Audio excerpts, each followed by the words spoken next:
بسم الله الرحمن الرحيم نحمده ونصلي على رسوله الكريم أما بعد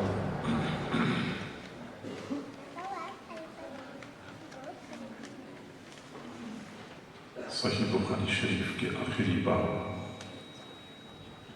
اور آخری حدیث کی عبارت آپ لوگوں نے سماعت فرمائی ہے۔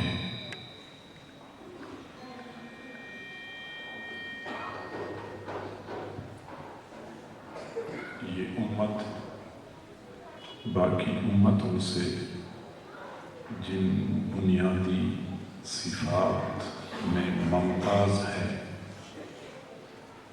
ان میں سے ایک صفت یہ بھی ہے کہ اس امت نے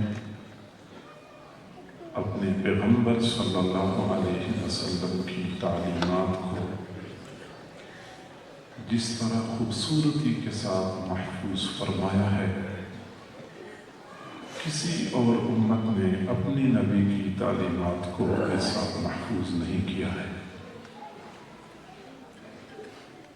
یہ صحیح بخاری شریف کی آخری حدیث کا درس ہے، تو بخاری شریف ہو، مسلم شریف ہو، ترمذی ہو، ابو داؤد ہو، حضور صلی اللہ علیہ وسلم کے اقوال یعنی آپ کے فرمودات اور آپ کے احوال اور آپ کی صفات ان احادیث میں مذکور ہیں۔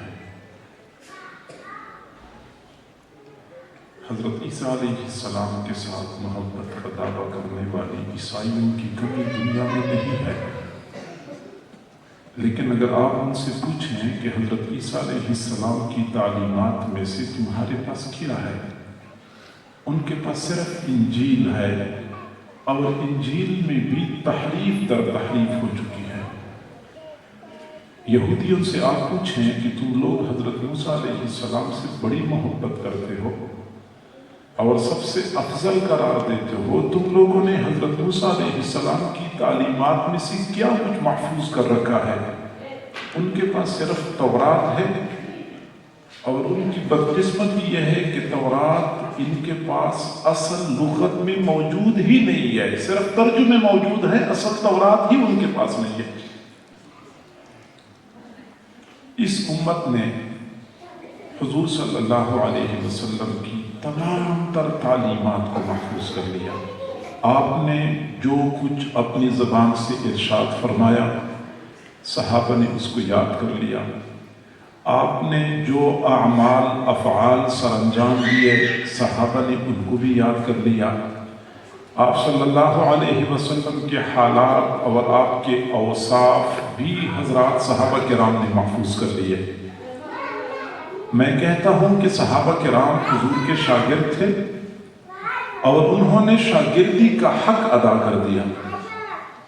حضور صلی اللہ علیہ وسلم کی زندگی کا کوئی بھی گوشہ آج امت سے مخفی نہیں ہے، پوری زندگی امت کے سامنے کھلی کتاب کی مانند موجود ہے۔